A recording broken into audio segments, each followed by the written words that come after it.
Now we're going to talk about changing time frames. Each time frame is different, but you can trade them all, with varying avenues of success. Right now we're looking at an hourly time frame. We're looking at 11 a.m. expiry. You can see the 11 a.m. expiry right there. If we were to change this to a 30-minute time frame, we would have different signals and different it would just be different because of whatever it is that it's based upon. Right now the indicator that we are looking at is the MACD. If you went down to a 15-minute time frame, it would look like this. A 5-minute time frame, it would look like this. They're all 11 a.m. expiries. And if you go all the way down to a minute time frame, it's going to be so big you can barely read it. Even if you've done this, it's really far out, things like that. So let's go back to an hourly. Now, what if we want to change, instead of looking at an hourly time frame, instead of looking at a 11 a.m. time frame, what if we wanted to look at, let me get this to where you can see it when it happens. What if we wanted to look at a 3 p.m. time frame? Same signal, different expiry. What if we wanted to look at a 11 p.m. time frame? Same signal, different expiry. This is an 11 p.m. on the same day. Now, what if we only wanted to look for a 1-hour expiry?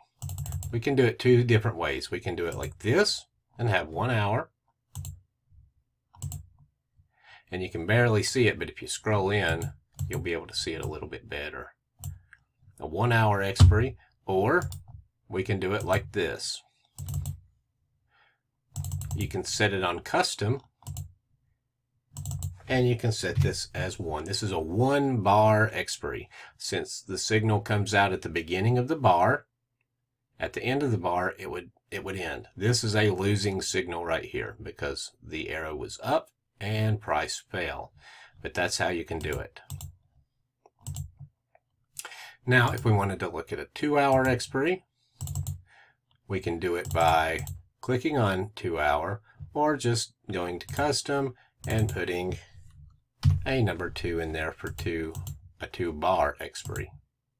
If I wanted to look at a 14-bar expiry, I can do that. So there's all types of configurations. Now, if you're using the bar expiry and you go down to a 15-minute time frame, you may get something like this. It gets kind of jumbled because there might not be an expiry available on Nadex or on Cantor Exchange that is suitable for that. So if you're going to look at that and you want, whatever, a 2-hour expiry, a 1-hour expiry, a 7 a.m. expiry, you can do that. There's a 7 a.m. expiry right there. If you go on down even further to a 5-minute time frame, a lot of people like to trade 5-minute trades. So you can choose a 5-minute expiry. And it will look kind of like that. However, even though you have a 100% win rate here and a 0% win rate here, that's because the strikes are too wide. We'll talk about that in the next video. We'll talk about trading 5-minute binaries versus 1-hour or dailies in the next video. Okay, one last thing. If we're going to trade dailies, this is a daily chart. Now, there are no trades on a daily chart for this particular indicator and this particular parameter. So what I'm going to do is I'm going to go to bar run here. I'm going to change my trading times starting at 0, stopping at 24, because we have to have this on a 24-hour rolling period for it to show up on the daily. Okay, there we go. This is a 1-day expiry right here, a 1-day expiry. If I wanted, you know, whatever, a weekly. If I wanted to look at weekly expiries, I could do that. Here are weekly bars. I can do that here. In the next video, I will talk about changing your strikes.